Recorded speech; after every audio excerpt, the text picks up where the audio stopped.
Hi, I'm Richard Dagan, CEO of Bathurst Resources. Welcome to the Quarter One FY26 result webcast.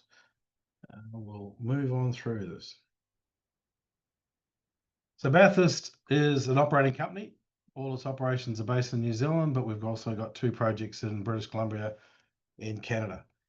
So we've got four operating mines: Takatimu, Stockton, Rotowaro, Maramarua. Getting two on the North Island. I'll show you a map in a minute. One on the west coast and one on the deep south. The Buller project, which is right next door to Stockton, we'll talk about more as we go through. Tenas is in northern BC, and Crown Mountain is a joint venture with Jamison, which is in the eastern BC.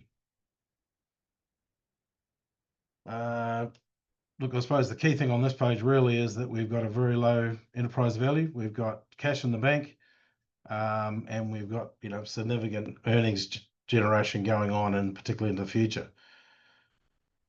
So really just moving on to strategy, we've got existing operations that are making money. The key there is to maintain those operations in a safe and efficient way, not doing any damage to the environment, and also making money. And out of those, then build on the organic growth opportunities within those existing projects or right next door to them, utilizing existing infrastructure.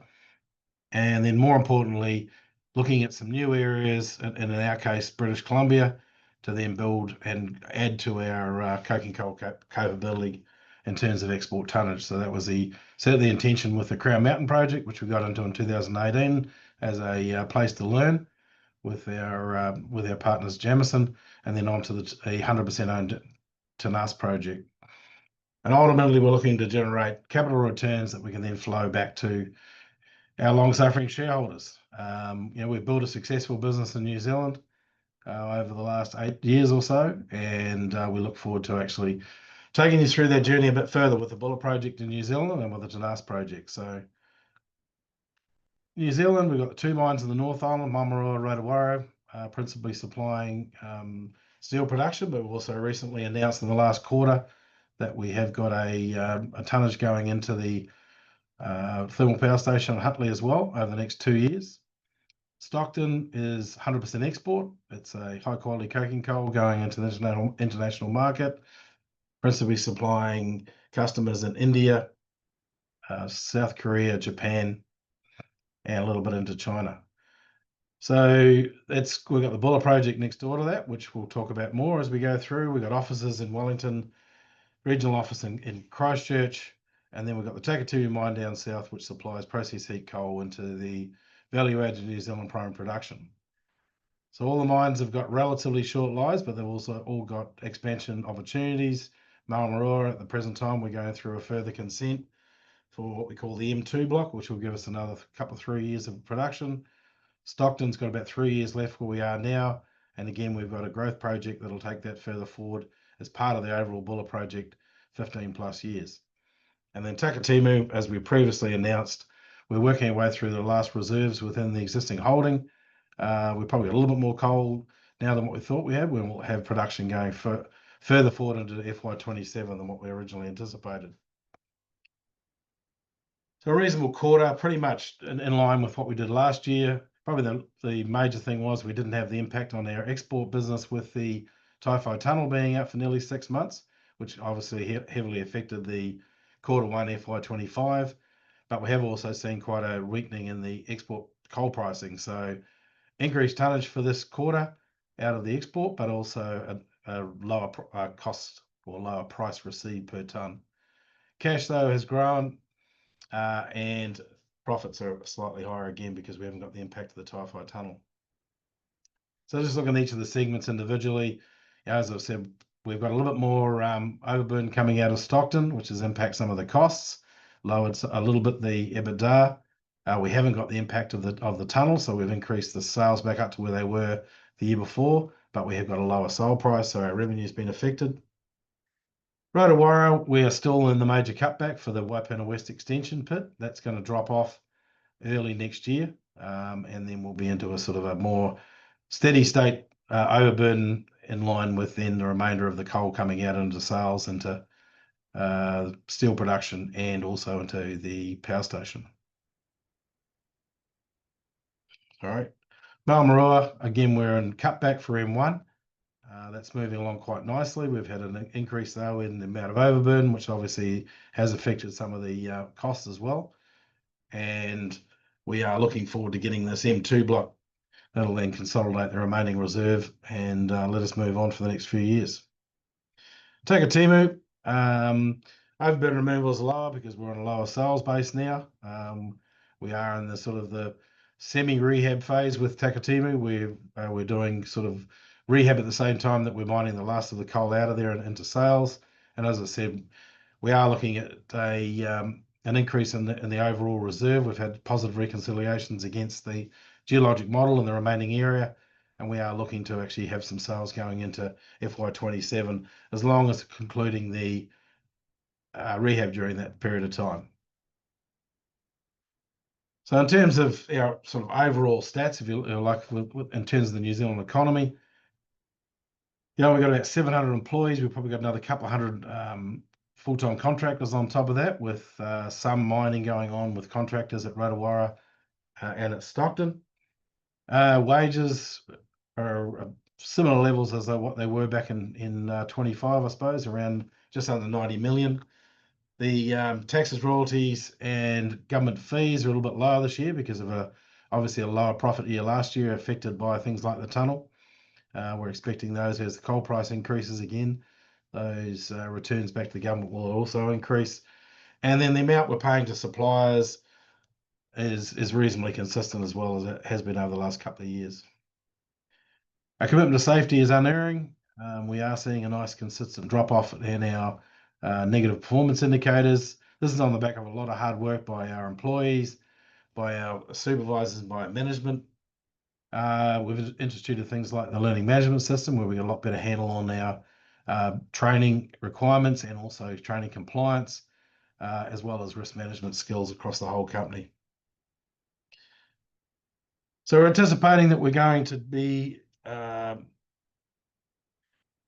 around 45 million EBITDA for the full financial year ending June 2026, with some ups, unders, and overs around with the export, North Island, including corporate, and South Island, including corporate.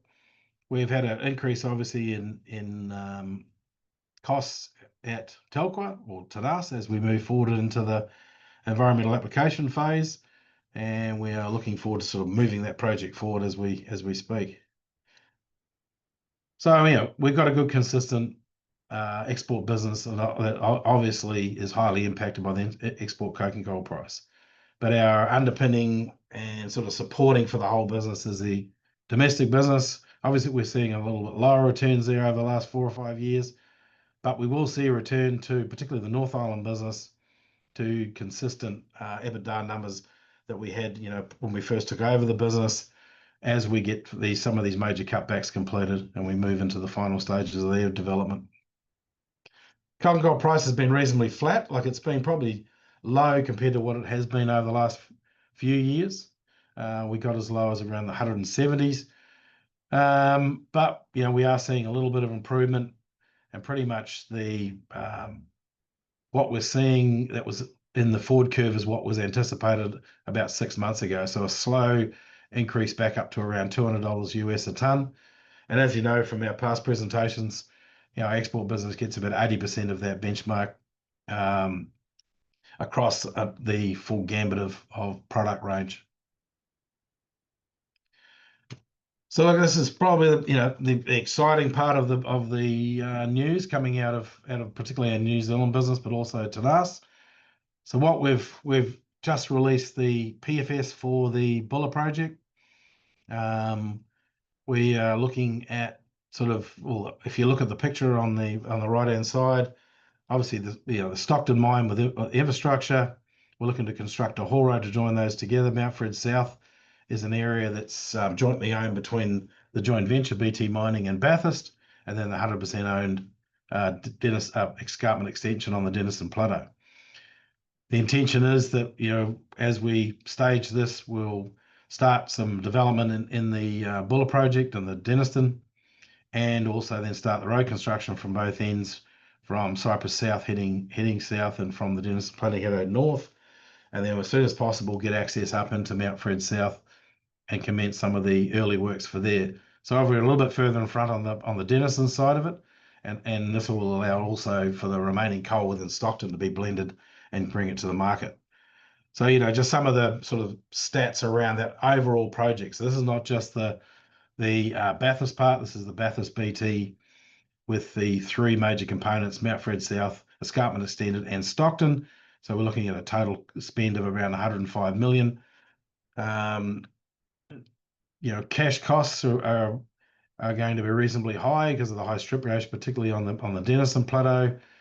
But we've got a good healthy NPV of around 223 million, and that's based around a coking coal price that starts off around where we are now, and then it ends up on a pretty flat curve out in the 10-year plus time frame of around 300 US, which is probably the lower end of the consensus pricing that we've been analysing as part of the PFS.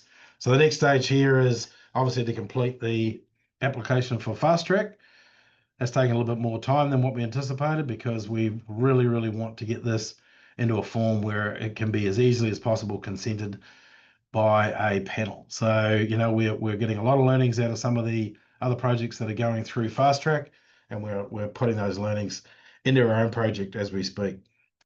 So the intention here is to build a business that's going to maintain about 1.2 million tonnes of export into that international market, as described before, but changing the mix of where those products are coming from. So Stockton, it's probably got 3 years where it's going to be around the existing sort of tonnages coming out of Stockton.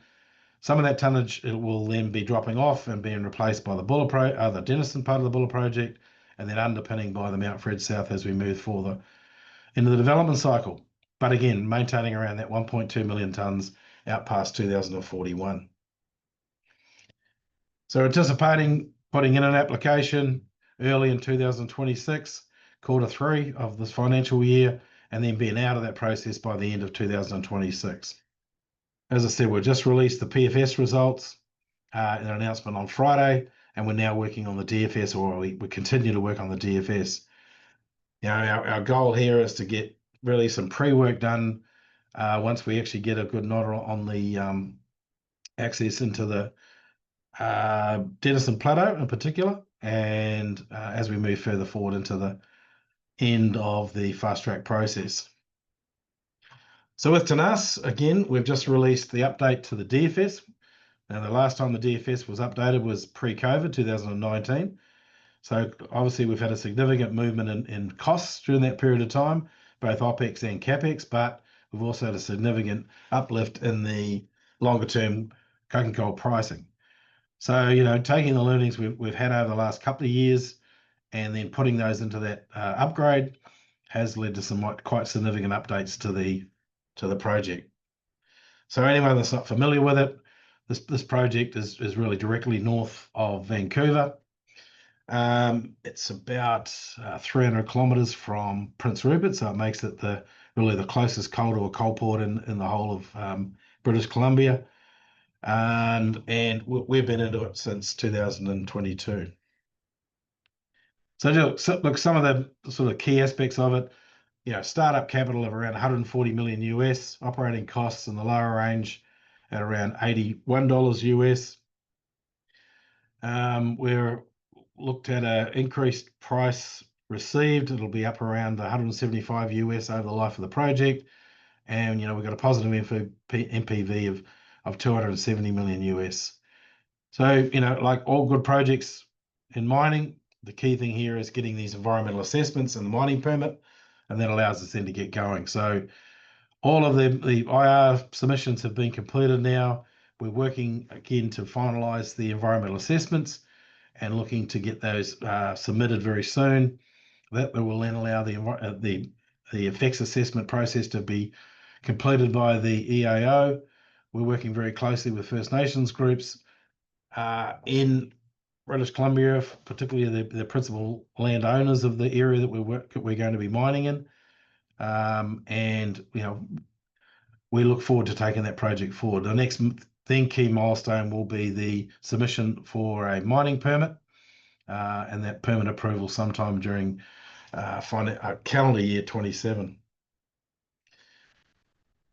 So just looking at where we are, I mean, we've got cash in the bank. We've got 155 million at consolidated level. I suppose just as importantly to everyone that understands, some of the complexities of the joint venture, we've got 34 million sitting in the Bathurst accounts.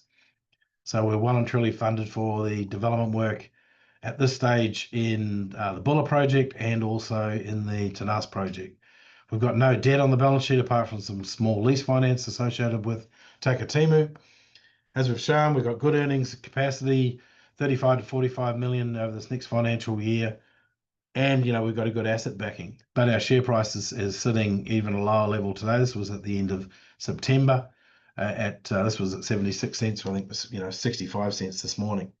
So we've got a cash backing of 59 cents Australian. So we're good value.